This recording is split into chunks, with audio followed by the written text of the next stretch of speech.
Alright, good morning. Kumusta na dyan, no? Ang mga ka-loyalist, mga kayo ni Pink or Pink Lawan, and mga ka-DDS na. So this video is para ho sa ating lahat ito. Kasi pag-uusapan ho natin yung about politics and budget ratings and mga projects ho natin dito sa ating bayang Pilipinas.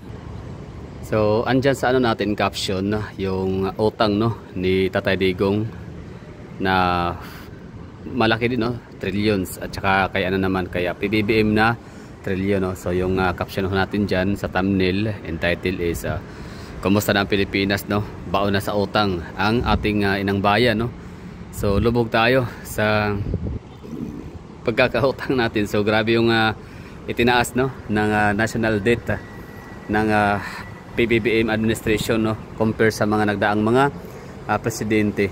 And partida wala pa tayong nakikita mga flagship project sa lagay na yan sa napakalaking utang, pero walang flagship projects like yung mapapakinabangan talaga ng ng mga masang Pilipino, mapamayaman man o mapamahirap lahat ay may kinabang. So dito kasi sa ginagawa nila ngayon AICS, AKAP, TUPAD, basta marami silang mga programa na di naman siya nakatulong talaga kung tutuusin In fact, hindi siya, parang matatawag siyang pera sa hangin So ang ginagawa ng gobyerno natin ngayon, binibigyan ng pera ng walang kahirap-hirap yung mga kababayan natin, walang challenge alam niyo ba, meron tayong kasabihan dito sa atin, meron tayong Filipinos lang or kasabihan or sawikain na kapag ka pera sa hangin ay napakadaling ubusin, di ba? Hindi mahirap gastusin, parang gano'n So in short say, pera sa hangin, yun ang ginagamit lang siya pang sugal. Yung iba pinambili ng mga bisyo alak, sigarilyo. Iba yan alam niyo na, 'di ba, mga illegal na mga gamot Tsaka yung iba diyan ay pinangsusugalan talaga ng scatter. Yan, yung mga online games. Kasi yan hindi naman nila pinaghirapan yung pera na yan. Hindi naman sila talaga yung nagbabanat ng buton ng buong linggo para kumita ng 2,000 o 3,000 o magkano man yung ilang libo man yung mga natatanggap or binibigay ng mga AICS, TUPAD, AKAP ng ating gobyerno sa mga mamamayang Pilipino pero yan low-key lang yan na vote buying. Kasi tingnan nyo, after nitong election, win or loss tatanggalin nila yung mga cash assistance na yan ng mga ayuda. Kasi nga wala naman na silang kumbaga 3 years pa, matagal na pa ulit yung botohan. Kaya ititigil na muna nila yan. So ngayon balikan natin yung project ko dito. I mean yung mga utang, pagkakautang ng natin, ating mga pangulo. So balikan natin from Pinoy, Gloria Arroyo, Erap Estrada, and kay Tatay Digong, ngayon kay PBBM. So i-compare natin.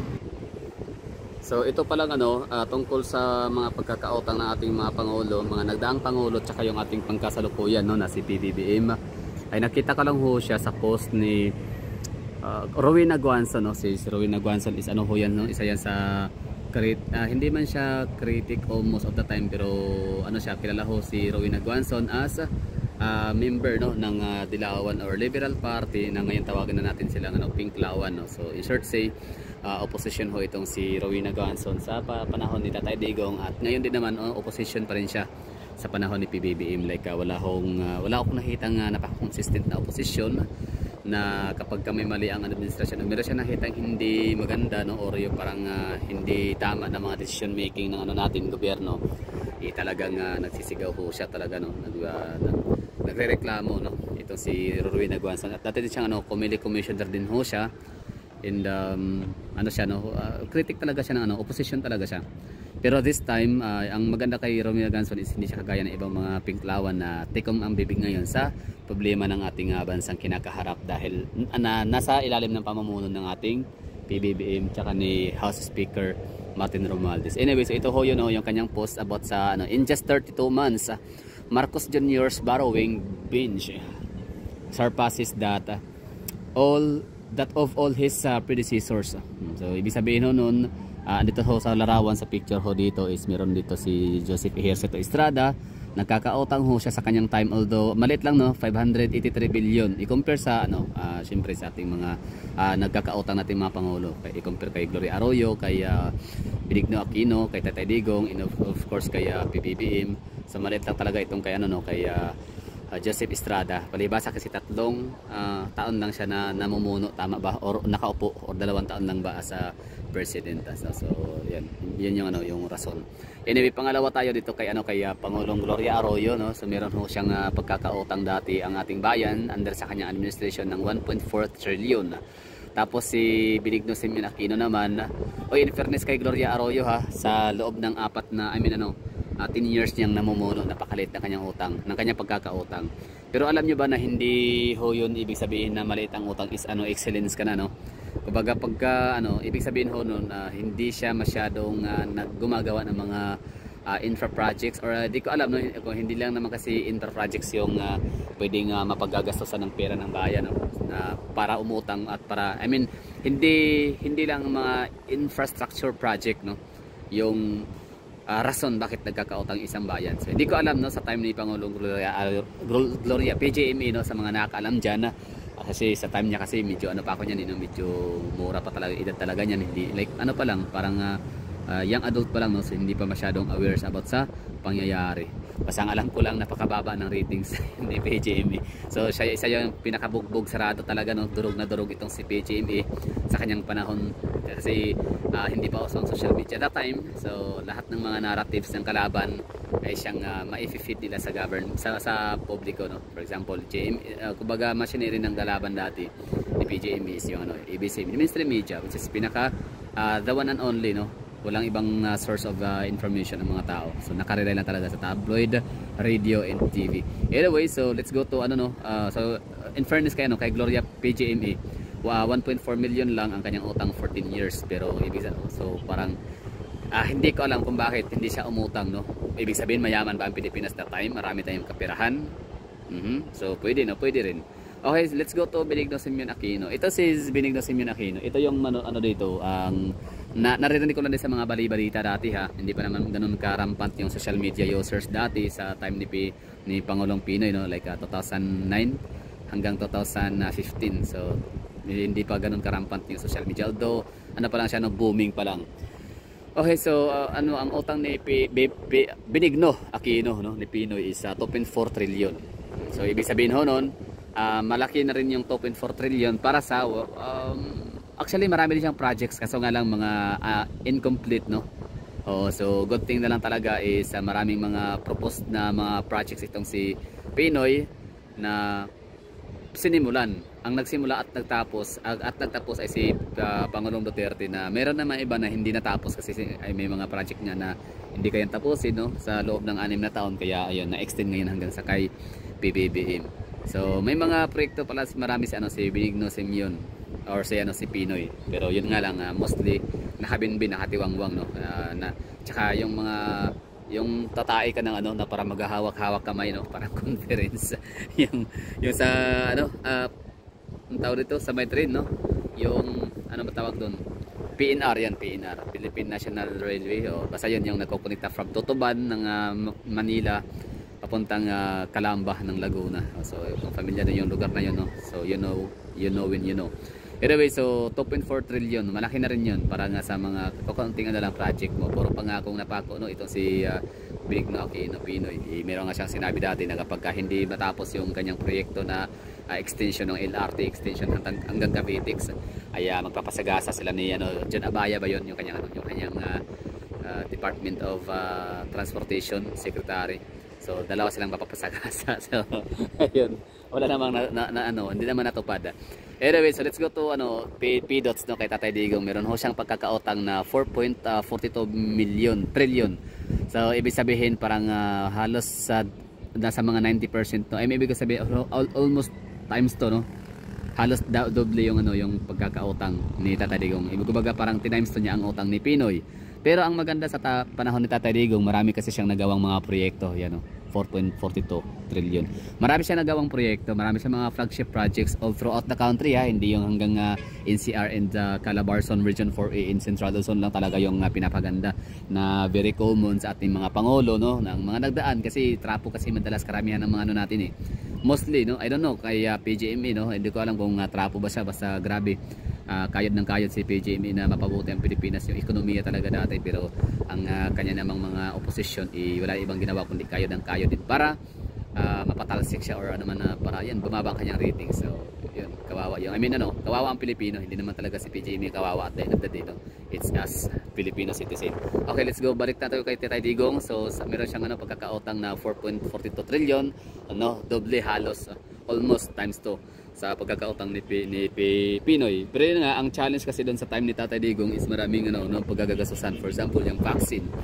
So ang dami niyang inutang, no, sa China at kung saan-saan pa, no, para makakuha tayo ng ng bakuna para yan nga ma-contain ang natin ang COVID, no. Yung kasi hindi pwedeng habang buhay na magkakaroon ng COVID, di ba? Kasi wala talaga, patay talaga ang ekonomiya. Alam naman natin na ekonomiya talaga yung bubuhay, no, sa isang community, sa isang bansa. So that time kay Tatay Digong hindi lang kasi bakuna, no, kundi syempre yung subsidy, no, sinasubsidize siya halos lahat, no. For example, pagkain, gamot, hospital ng mga natin, mga field workers, sa ating mga frontliners, tsaka syempre yung mga sakaya, no, bus, grabe, ako yung nakikinabang. Itong pagkakautang ni Tatay Digong is 4.42 trillion. Isa ako sana nakinabang nito. Syempre unang-una yung bakuna, tapos pangalawa syempre yung security talaga, no, na ginugol niya talaga, ginastosan talaga yung yung IATF basta yung protocol, no, yung para mapatanatili ligtas ang mga tao, bawal matigas ang ulo or di kaya yung or else, no, mapatukan ka ng mga natin, barangay tanod that time. Naalala niyo ba dati, di ba, grabe yung mga barangay tanod natin na makapangyarihan.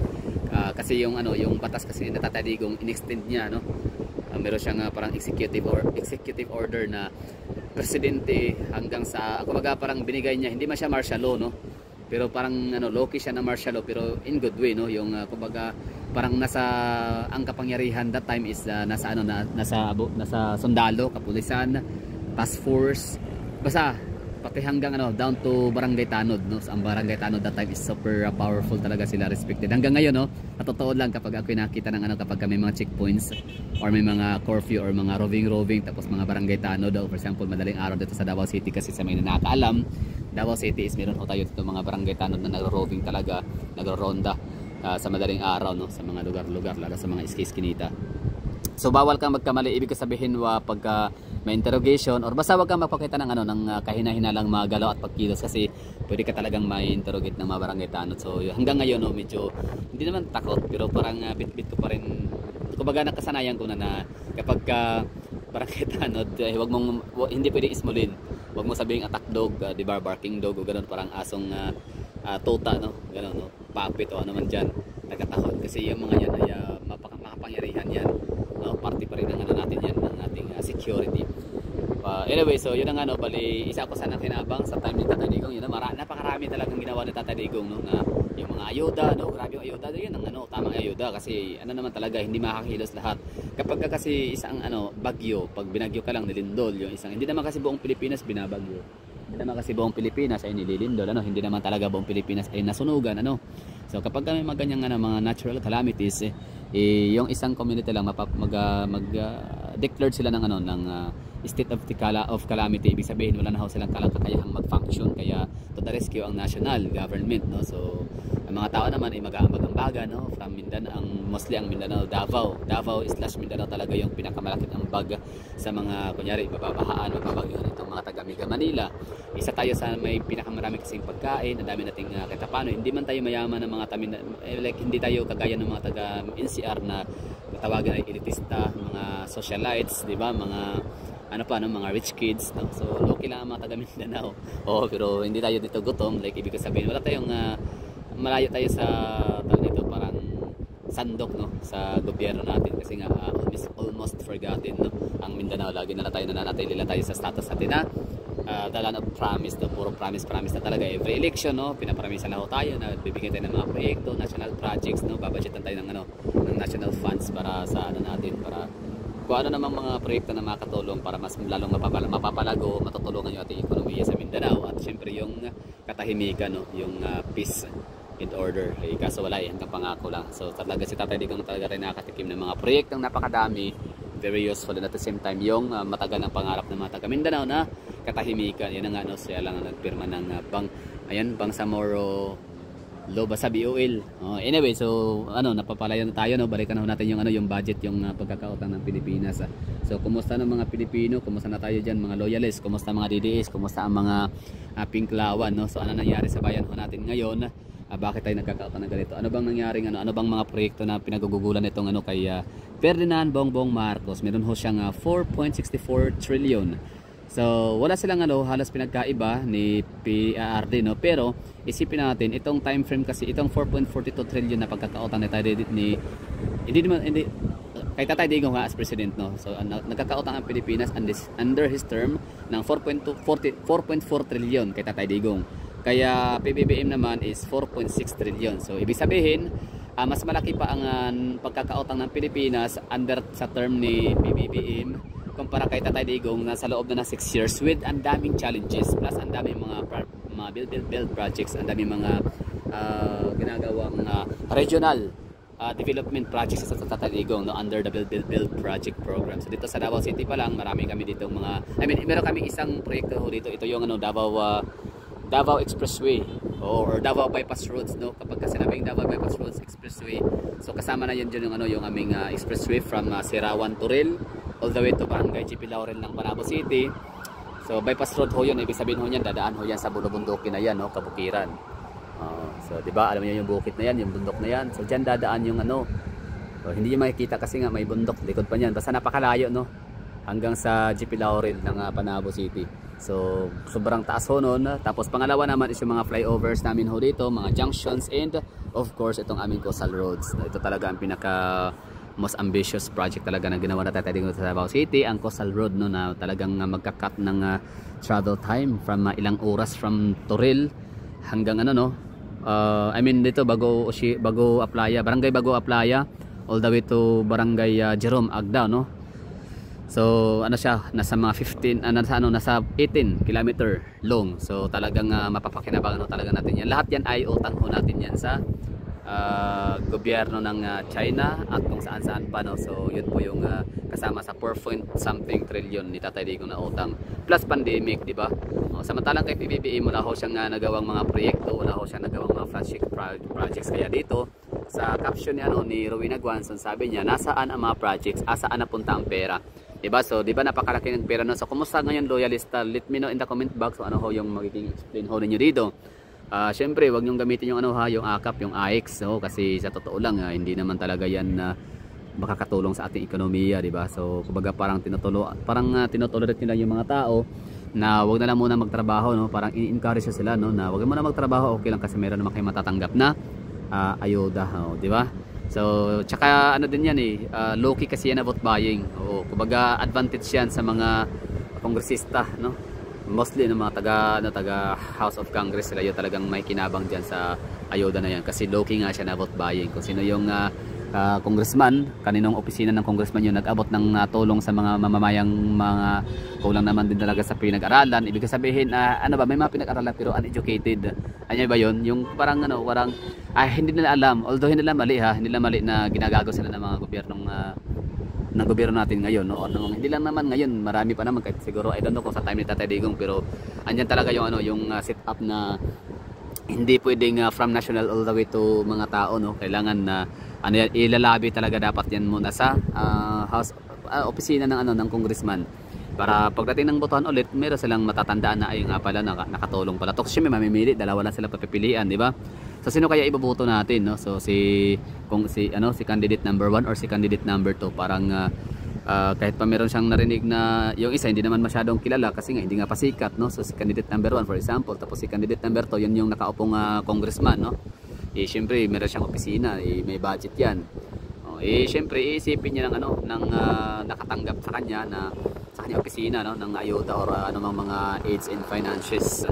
assistant, no. So syempre sabi niya ay kay ano na ako kay candidate number 2 kasi kahit paano natulungan niya ako, di ba? So hindi niya alam na yung pera na yun hindi naman talaga tulong yun galing sa congressman, yun talaga ay budget para pamigay sa mga taong eligible, no, or legitimate, no, na makaka-benefits ng mga assistance, di ba? Ganun yun, no. So nakalungkot lang na inaabuso tayo ng ano natin. Kumbaga mas gusto ng ano natin, gusto ng ating mga taga-gobyerno ng mga congressman talaga madalas no, na gusto nila bobo lagi ang mga Pilipino kasi kapag laging bobo ang mga Pilipino, yung mga botante, ang bilis ma-auto, ang bilis ma-manipulate, no, hindi nila so, di ba?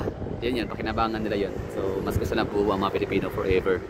Kaya nga si Tatay Digong lang yung pumirma ng ng free college education, di ba? Nung napirmahan niya na isa batas, talagang nagsusumigaw ito si flex ng flex ito si Pamakino, for example, kasi nga siya daw yung co-author daw siya ng batas. So the question is, bakit hindi nila naipasa? Bakit hindi pinirmahan na kanyang pinsan niya si di ba, si Pinoy? Bakit hindi na isa batas sa panahon ni Pinoy? Considering na pinsan niya pala si Pamakino na siyang co-author ng free college education, di ba? Basta ang daming mga ginagawa si Tatay Digong na natatanging siya lang na paggawa. For example, si Nora Honor, di ba? Ang daming mga dumaan na mga presidente, no, talagang pinopropose, talagang tinutulak, no, pinupush yung gawing national artist, declared as national artist si Nora Honor, pero wala ang ginawa nila, wala lang, parang dinidate mo nila kasi wala kasi ng pera doon, at saka wala silang makukuhang tawag nito, parang walang limelights, no, walang spotlight, walang media mileage, kumbaga parang hindi sila, alam niyo yun. Tinan mo, ginawa ni Tatay Digong, siya lang pumirma, ginawa niya national artist. So, dapat sa dami nagawa ni Tatay Digong. So ngayon, mga loyalists dyan ngayon, let me know in the comment box, no, sa mga nagmamahal kay PBBM at kay Martin Romualdez. Wag lang yung troll. Sige, kahit na troll, niya na lang dyan, i-comment nila kung anong nagawang proyekto nitong inyong idolong PBBM and Martin Romualdez, no. So bakit despite sa napakaraming utang ho niya, wait lang, 2022, 2023, 2024, 2025, no, magti 3 years pa lang siya. Sa pagiging pangulo, pero bakit gano'n nakalaki yung utang? Wala namang pandemic, wala namang bagyo lagi, wala namang lindol, di ba? Walang mga mega typhoon, mga mega earthquake, walang gano'n, no? So hindi siya pandemic, wala siyang inutang na billions of billions na bakuna. Wala siyang sinubsidize ng mga free rides. Wala siyang sinubsidize ng mga kung ano mga pagkain, mga PPE, gamot, ng mga medical mga medical staffs, di ba? Bakit nagkakaroon ng ganong kaligang utang, no? Talagang nilagpasan niya pa ang utang ni Tatay Digong in 6 months with all the challenges and the mega build flagships projects, diba? So yun lang siguro, that would be all for today's video. So yun, conversation tayo sa baba, para baka merong kaming mga hindi alam na alam nyo lang, no? Kayo lang nakakaalam, so at least ma-share nyo sa amin.